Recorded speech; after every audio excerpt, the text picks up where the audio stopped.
विशेषाधिकार कमेटी के अंदर की बात को बाहर चर्चा करना उचित नहीं है, लेकिन विशेषाधिकार विधायकों को जो मिला हुआ है ये विधायिका को मजबूती प्रदान करने के लिए, विधायकों के साथ सौजन्यता प्रकट करने के लिए, विधायिक कार्य में कोई बाधा नहीं बने और विधायक की विश्वसनीयता समाज के अंदर बहाल हो, भ्रष्ट पदाधिकारियों के ऊपर अंकुश लगा सके। कहीं न कहीं आज जो स्थिति बन रही है, कई दल के विधायकों पर कई बार लाठीचार्ज हुआ, सदन के अंदर भी विधायकों को जिस तरह से अपमानित होना पड़ा, सदन के बाहर भी 13 तारीख को जिस तरह से लाठियों से पीटा गया और सत्ताधारी दल के मंत्री कहते हैं कि बुकनी किया गया। ऐसी मानसिकता के लोगों के लिए ही विधायक विशेषाधिकार कमेटी है और उस कमेटी के तहत संज्ञान में लेना चाहिए।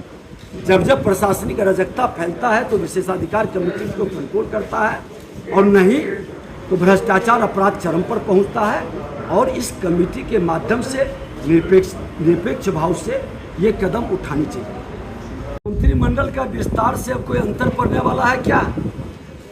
जो एक वर्ष एक व्यक्ति के हाथ में बजट के आधे भाग थमा दिया गया, पथ निर्माण विभाग, स्वास्थ्य विभाग, RWD, आपके नगर विकास, तमाम विभाग एक व्यक्ति के हाथ में लूट की छूट मिली हुई है कि मेरी कुर्सी बरकरार रखो, बाकी जितना लूटना है बिहार के अंदर विकास हो या ना हो, हमारी कुर्सी बची रहे, सरकार चलती रहे।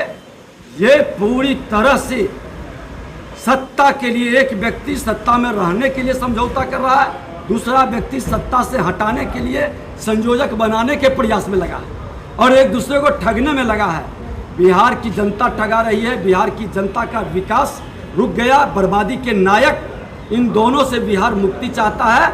आने वाला 23-24 के चुनाव के पहले ही बड़ा चमत्कार बिहार में होगा। यही तो देखना है कि आसन सदन का कस्टोडियन है, आसन की विश्वसनीयता बहाल रखने की जिम्मेवारी अध्यक्ष की है और अध्यक्ष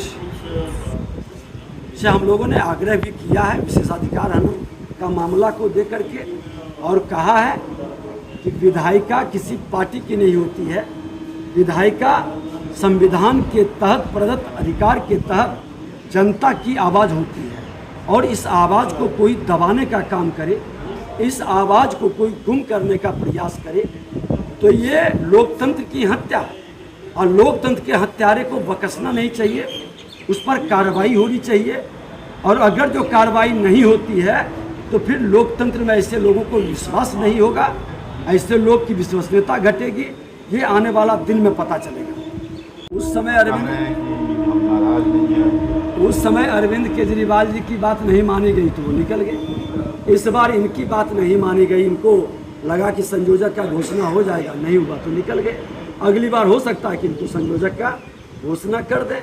लॉलीपॉप भी तो दिखाना है।